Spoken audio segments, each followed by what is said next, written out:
بسم اللہ الرحمن الرحیم۔ السلام علیکم۔ حضرت خواجہ حسن بصری کے زمانے میں امام ابو عمر رحمۃ اللہ علیہ قرآن مجید پڑھایا کرتے تھے۔ ایک دفعہ ان کے پاس ایک شخص قرآن مجید یاد کرنے آیا۔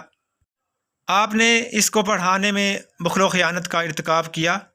اس جرم میں اللہ تعالیٰ نے انہیں سارا قرآن پاک بھلا دیا۔ وہ روتے ہوئے خواجہ حسن بصری کے پاس گئے اور سارا معاملہ بیان کیا۔ خواجہ حسن بصری نے اس شخص سے کہا کہ تو حج کے لیے روانہ ہو جا۔ اس وقت حج کے دن تھے اور جب تو حج سے فارغ ہو جائے تو مسجد خیف میں ایک بزرگ محراب میں بیٹھے ہوئے ملیں گے۔ وہ درود و وظائف میں مشغول ہوں گے۔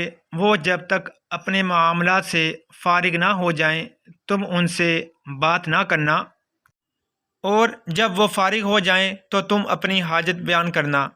اس بزرگ کی دعا سے پھر تمہیں سارا قرآن یاد ہو جائے گا۔ ابو عمر نے خواجہ حسن کے حکم کی تعمیل کی اور حج ادا کرنے کے بعد مسجد خیف میں پہنچ گئے۔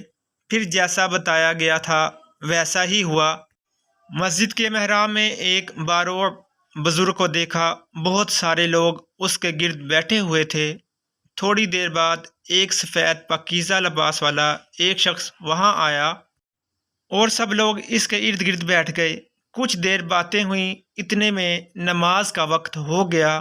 نماز پڑھنے کے بعد سفید لباس والا شخص وہاں سے چلا گیا۔ دوسرے لوگ بھی چلے گئے۔ جب وہ بزرگ اکیلے رہ گئے تب ابو عمر رحمۃ اللہ علیہ ان کے پاس پہنچے اور سلام کرنے کے بعد ان کو سارا مسئلہ بیان کیا۔ پھر ان بزرگ سے دعا کی درخواست کی۔ ان بزرگ نے آسمان کی طرف دیکھا اور دعا فرمائی۔ ابھی انہوں نے دعا ختم بھی نہ کی تھی کہ ابو عمر رحمۃ اللہ علیہ کو دوبارہ سارا قرآن مجید زبانی یاد ہو گیا۔ ابو عمر رحمۃ اللہ علیہ اتنے زیادہ خوش ہوئے کہ ان بزرگوں کے قدموں میں گر گئے۔ انہوں نے ابو عمر رحمۃ اللہ علیہ کو اپنے قدموں سے اٹھایا اور پوچھا، تمہیں میرے پاس کس نے بھیجا ہے؟ ابو عمر رحمۃ اللہ علیہ نے جواب دیا کہ خواجہ حسن بصری نے۔